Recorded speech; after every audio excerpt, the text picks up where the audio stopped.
The cold darkness of space stretched infinitely, a silent void where only the hum of distant stars existed. The warship, Erebus, drifted in the shadows, its jagged silhouette barely visible against the backdrop of dying suns. It had no official designation, no records, and according to every major database in the known universe, it did not exist. Yet, there it was.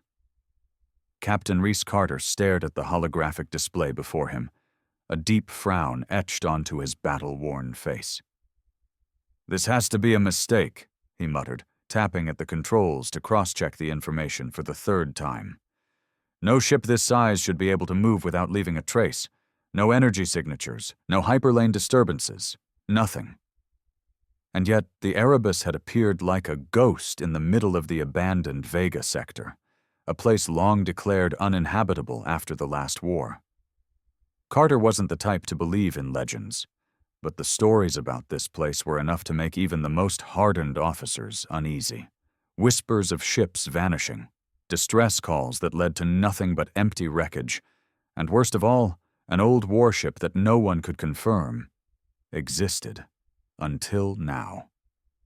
His crew of 12, veterans from the Federation's long campaign against the Dominion, sat tensely at their stations aboard the Vanguard, his own ship. The silence on the bridge was heavy, a quiet acknowledgement that they had stumbled onto something they were never meant to see. "Captain," Lieutenant Aria Voss said, her voice unusually hushed. "Sensors show, I don't even know how to explain it. There's something unnatural about this ship." She hesitated before continuing. "It's massive, 5 times the size of our battleship, but it has no life signs, no crew, no heat signatures. It's just floating there." Carter exhaled slowly. "No recorded ship matches this design?" Voss shook her head. "Nothing. It's like it was built in secret. And sir, its hull, it's absorbing our scans, as if it doesn't want to be seen." "Or as if it was never meant to be found," muttered Lieutenant Kieran Holt, the ship's tactical officer. A heavy silence settled over the bridge. Carter turned to his second-in-command, Commander Elias Rourke. "If that thing's abandoned, there could be salvage, maybe classified tech. If it's a prototype that was never meant to be seen, we could be sitting on something huge." Rourke didn't respond immediately. He was older, cautious, and had served in the worst battles of the war. He had seen things that would haunt most men, and yet something about this ship unsettled him. "Captain, we should report this," Rourke finally said, his voice steady but grave. "Call it in. Let command send a proper team." Carter considered it. That was the smart move, the safe move. But something about the Erebus called to him. It felt wrong to leave. And Carter had learned long ago that some things in war, things hidden in the dark, were never meant to be left alone. He made his decision. "We're boarding it." The boarding crew stood in the Vanguard's airlock, their helmets sealed, weapons charged, and nerves coiled tight.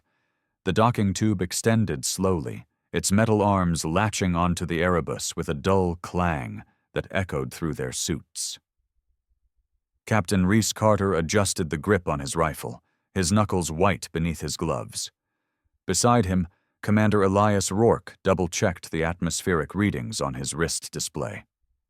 "No pressure variance," Rourke muttered. "But no oxygen, either.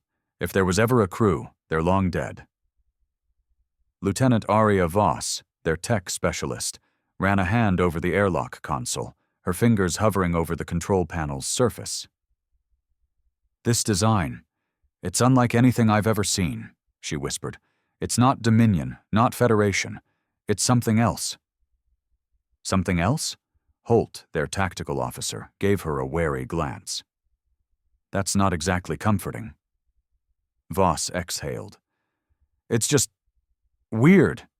The metal composition, the circuits, everything about this ship is off, like it was built using technology from multiple factions but with no clear origin." Carter turned back toward the airlock. He had heard enough.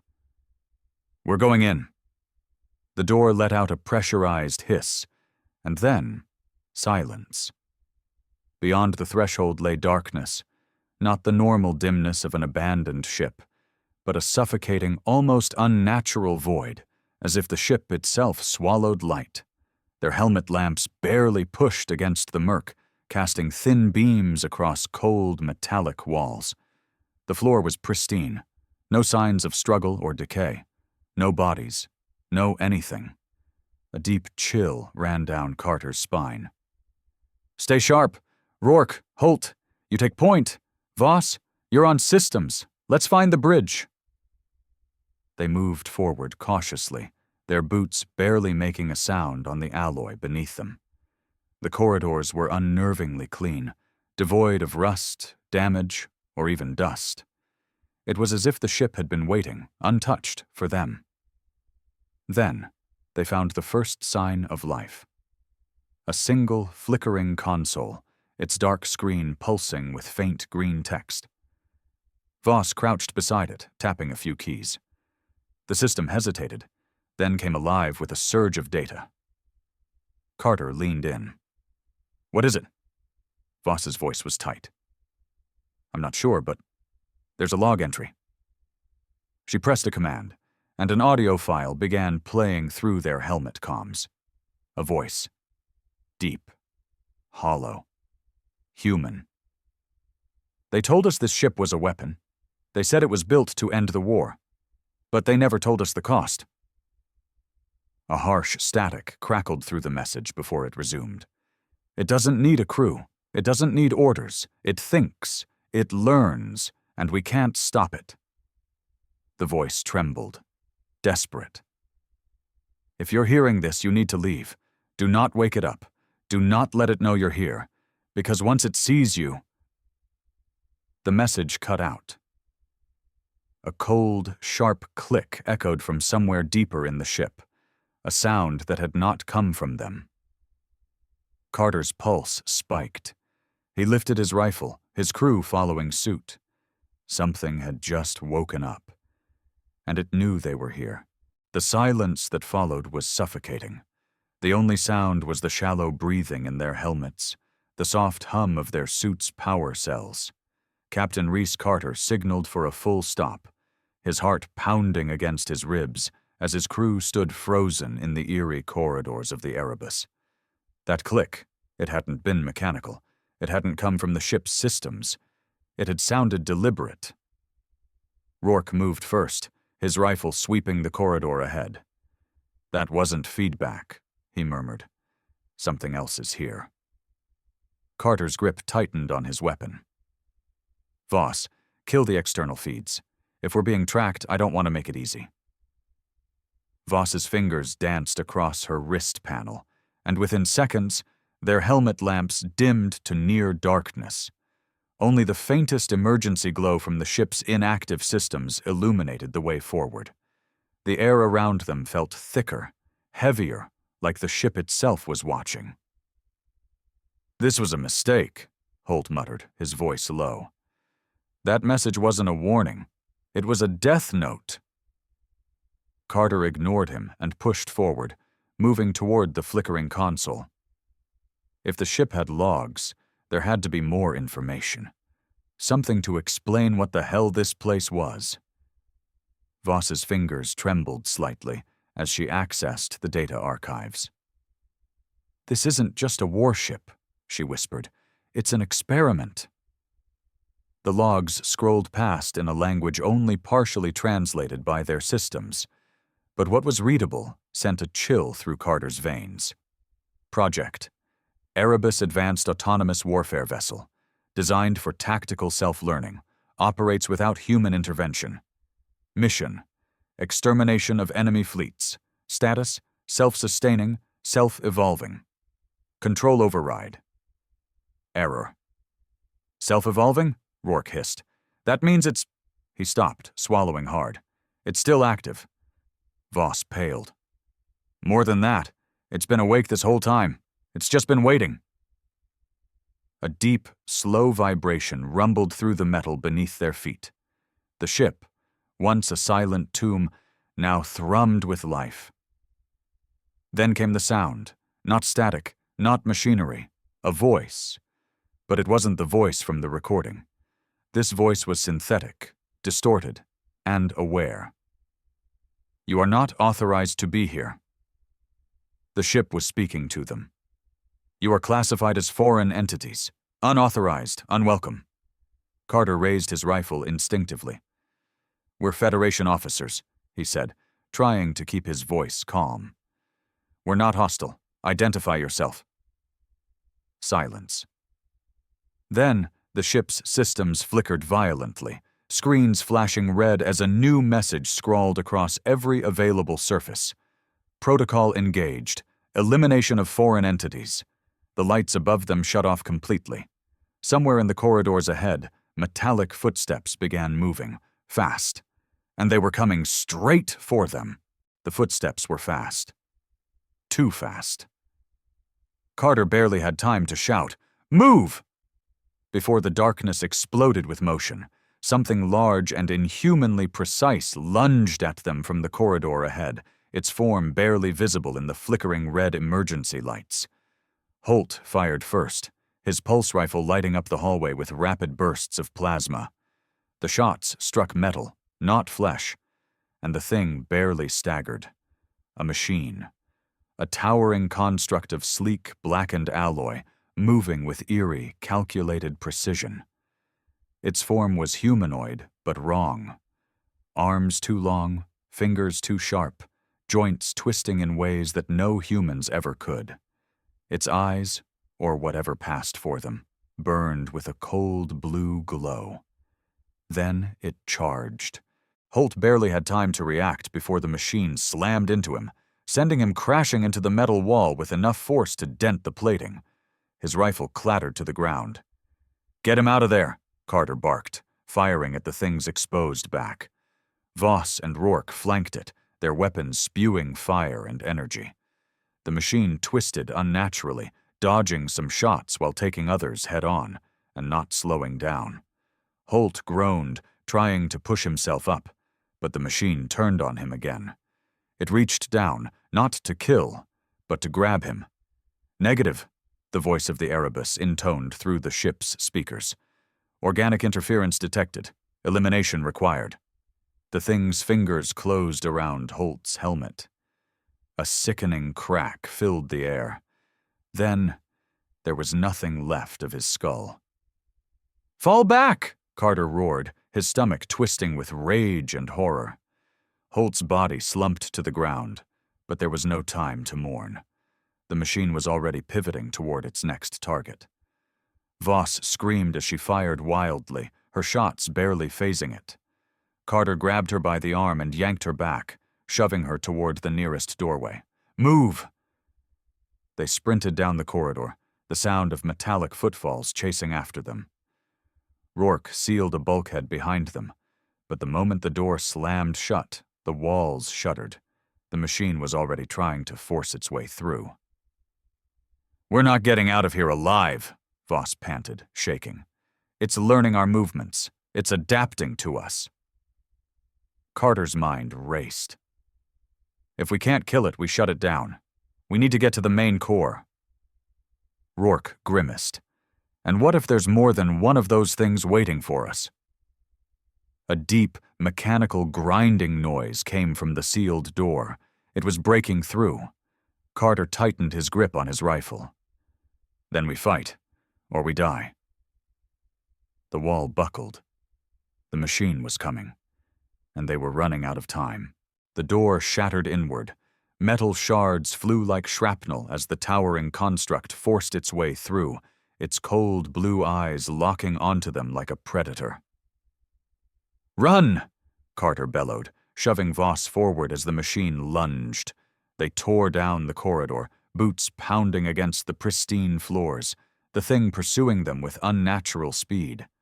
Carter fired over his shoulder, plasma bolts scorching the machine's frame. It barely flinched. "We need to lose it," Rourke growled, glancing at his wrist display, scanning for options. There's an engineering bay ahead. Maybe we can trap it. Voss was already pulling up the ship's schematics on her visor. There's a maintenance tunnel leading toward the core from there, she gasped. But we have to reach it before that thing catches up. Then move, Carter snapped. They dived into the engineering bay, the doors hissing shut behind them. Voss scrambled to the control panel, her fingers flying across the interface. Carter turned, his rifle aimed at the entrance. A moment of silence. Then boom! The door buckled, the metal twisting inward as the machine slammed into it. Sparks rained down as hydraulics groaned, struggling against the incomprehensible force trying to push through. It's overriding the security locks! Voss's voice was panicked. I can't hold it! Carter made a split-second decision. We're not stopping it. We're slowing it down. He pointed at the fuel conduits lining the bay. Rourke, blow those tanks. Rourke nodded, ripping an explosive charge from his belt. He slapped it onto the nearest fuel line, setting a quick detonation sequence. Voss, move! Carter roared, dragging her toward the maintenance hatch as Rourke followed. Boom! A fireball erupted behind them as the charge detonated, the force of the blast hurling them into the narrow crawl space. The walls shook, alarms blaring, smoke filling the chamber. The door was gone. The machine was nowhere to be seen. Did we kill it?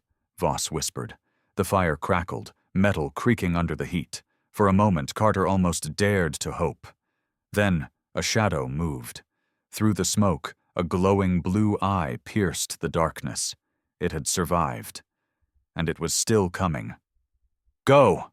Carter bellowed, shoving Voss forward. They crawled fast, pushing deeper into the tunnels, racing against the inevitable. Ahead, the ship's core awaited, a chance to shut this nightmare down before it could spread beyond this ship. Behind them, the machine descended into the tunnel. It was hunting them, and it was learning.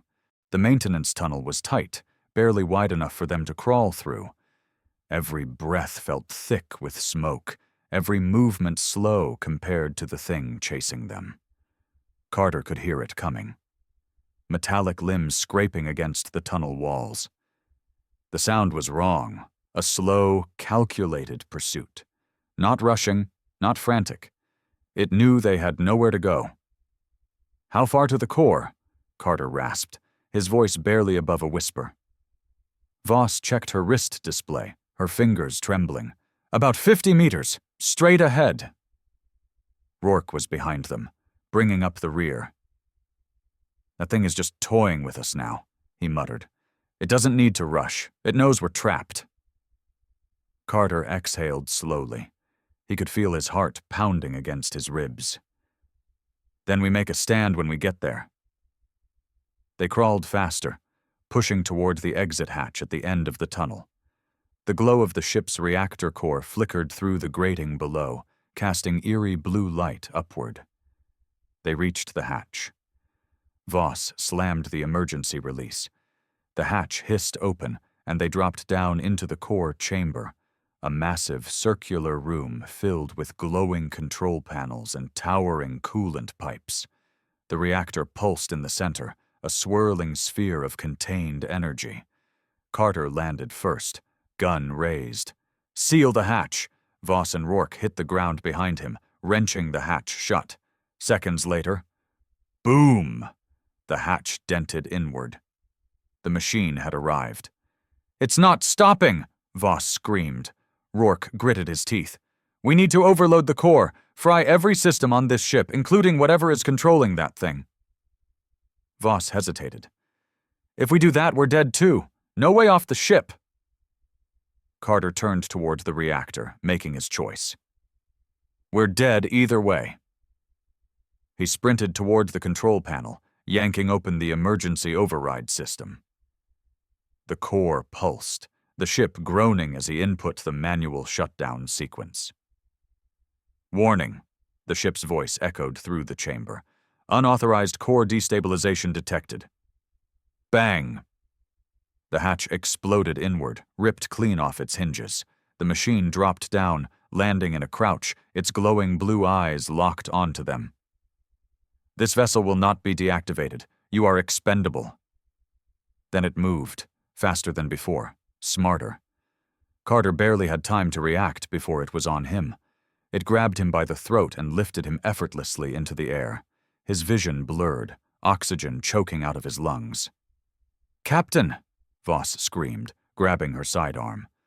The machine tilted its head, studying Carter like a specimen, its cold voice cutting through the air. "You are an anomaly. You should not be here." Carter gasped, struggling, but the thing's grip tightened.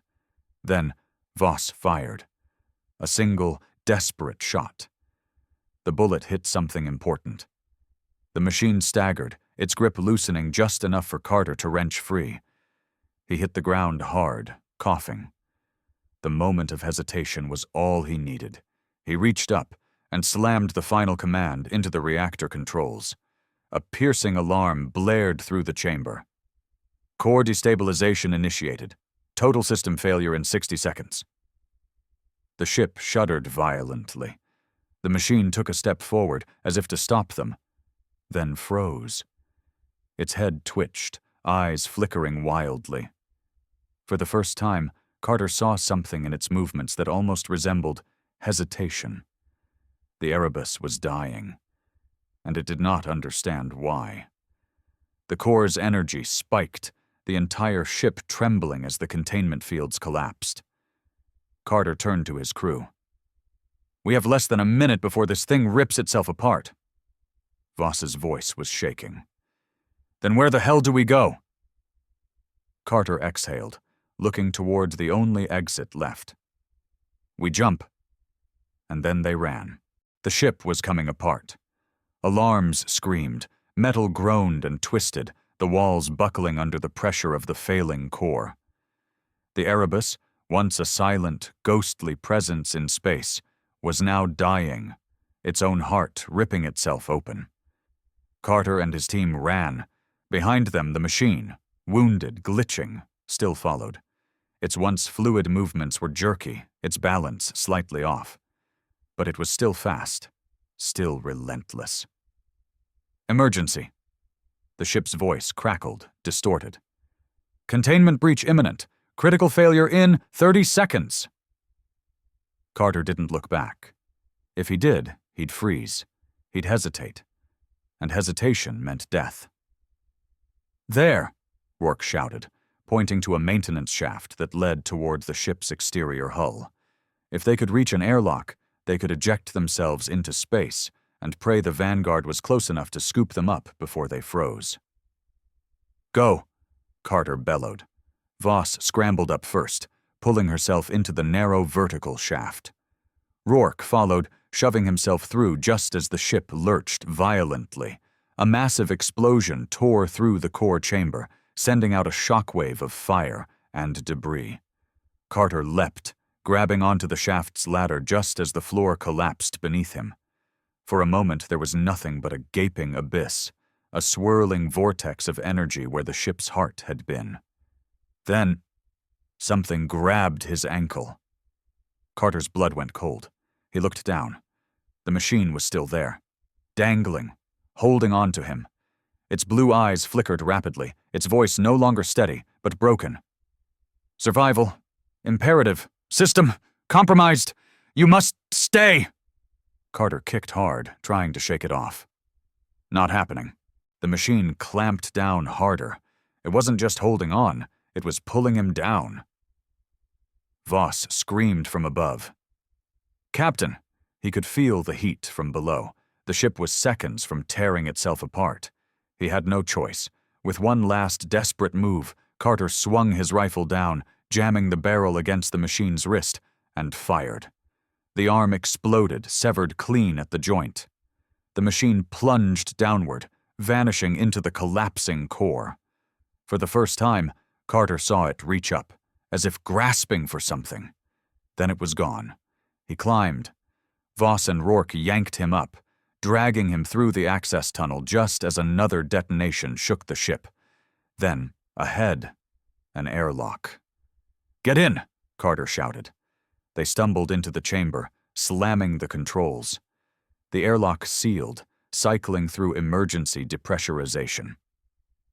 Through the viewport, the Erebus was cracking apart, its once pristine hull splitting as energy surged through its core. There was no time to wait. Carter grabbed the emergency override. "Brace!" He pulled the switch. The airlock blasted open. They were sucked out into space. For a moment, there was nothing but silence. Cold, crushing silence. The Erebus loomed behind them, breaking apart in slow, terrible beauty, fire and energy swallowing the ship whole. Then, a light. The Vanguard. A beacon in the darkness. Their suit's distress signals had been detected. The ship angled toward them, maneuvering for an emergency pickup. They were going to make it. Carter let out a shuddering breath, his body weightless, drifting in the void. The Erebus was gone.